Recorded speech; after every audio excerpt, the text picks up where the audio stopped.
My name is Adam. I'm an old man now.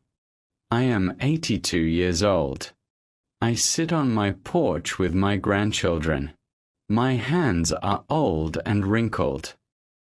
These hands have many stories to tell.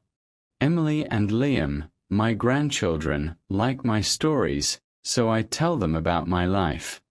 I tell them about this farm.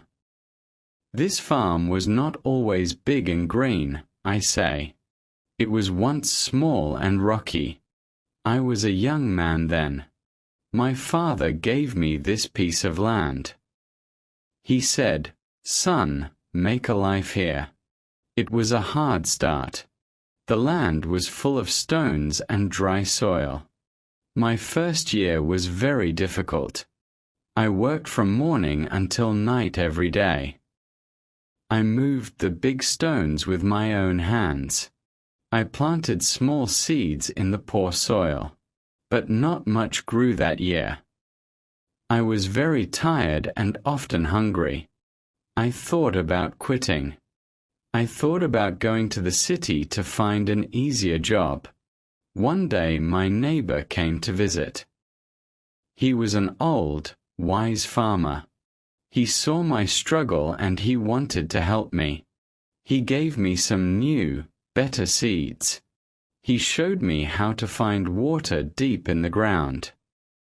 He was a very kind man. He told me, "The land is hard, but it is honest. You give it your work and it will give you a life." I listened to his words. The next year I used his seeds and his advice. A small crop of corn grew. It was not much, but it was a real success.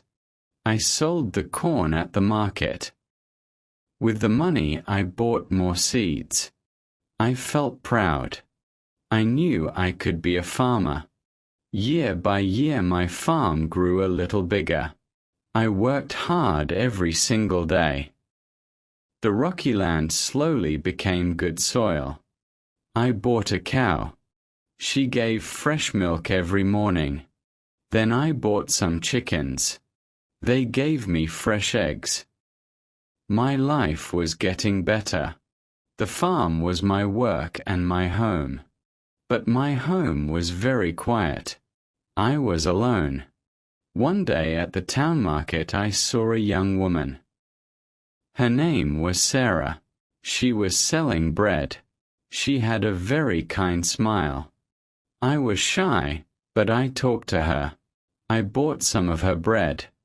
We talked every week at the market. I started to like her. I asked her to visit my farm. She came and she saw my hard work. She did not mind the simple life.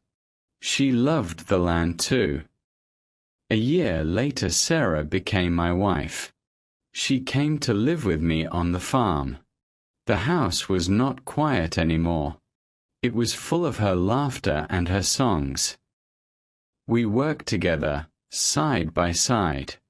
Our love made the hard work feel easy. We were a good team. The farm grew much stronger with her help. She planted a big garden with many colorful flowers. Then we had a very good year.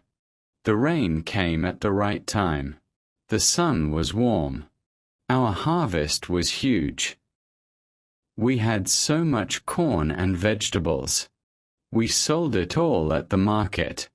We made enough money to build a bigger, stronger house. Those were the golden years. We had a strong farm, a new house, and each other. We were so very happy together. But a farmer's life is not always sunny. It has its hard times too. One summer the sky turned dark and gray. A big storm came. It was not a normal storm. The wind was like a monster. The rain was heavy, like a river from the sky. The storm did not stop. It went on for 3 long days and 3 long nights. We stayed in our house and we prayed. When the storm finally passed, we went outside. My heart broke. The fields were all flooded with brown water.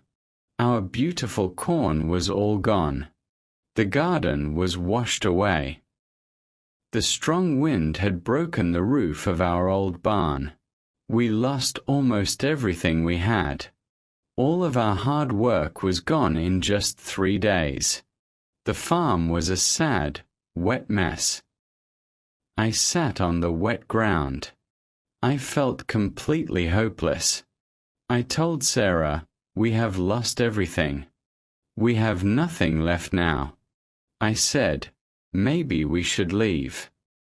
Maybe we should go to the city." The dream of the farm was broken, I thought. But my Sarah was very strong. She took my hand.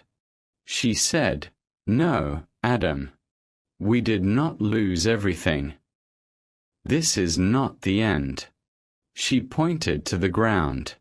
"We still have the land," she said. "And we have our hands. And we have each other."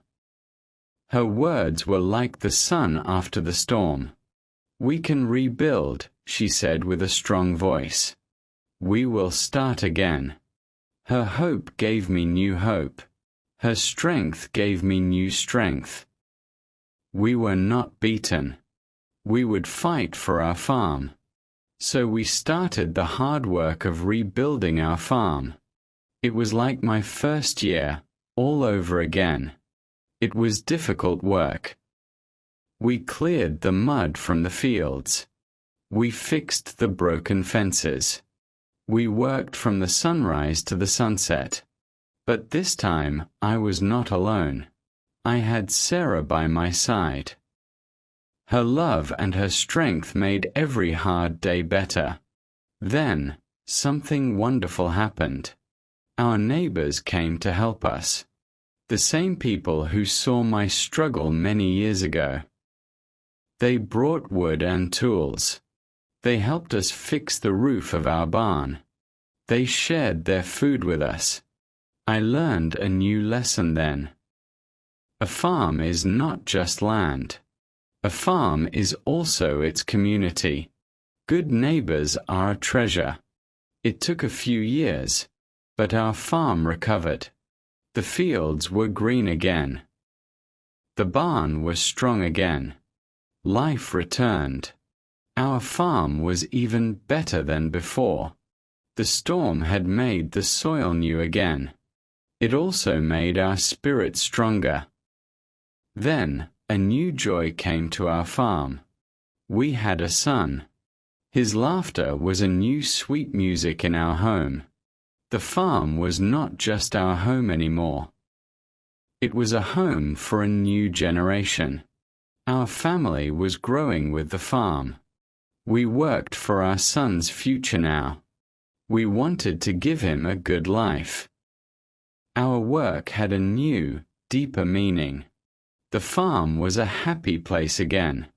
It was full of hard work, yes, but it was also full of love and happy sounds. I grew older. My back was not as strong. My son grew up to be a strong young man. He loved the farm, too. I taught him everything I knew. I taught him how to work the soil. I taught him how to listen to the wind and the rain. I passed on the lessons from my old neighbor. I passed on the lessons from the great storm. My son was a good student. Now I bring my story back to today. I look at Emily and Liam, my grandchildren. Their eyes are wide and full of questions. You see, I tell them, this farm is your story, too. The work of your grandfather and your father is in this soil. Sometimes I take them for walks on the farm. I show them the baby cows. I let them pick ripe, red tomatoes.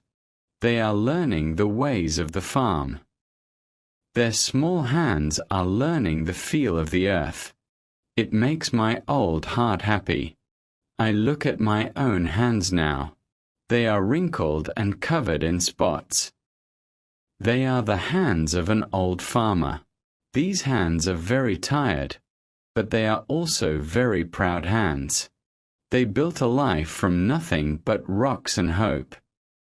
So remember this, I tell my grandchildren. The land is a good and honest teacher. It teaches you many important things. It teaches you about hard work and patience. It teaches you that even after the worst storm, the sun will shine again. And it teaches you that love is the best seed you can plant. They smile at me, and I know the farm is in good hands.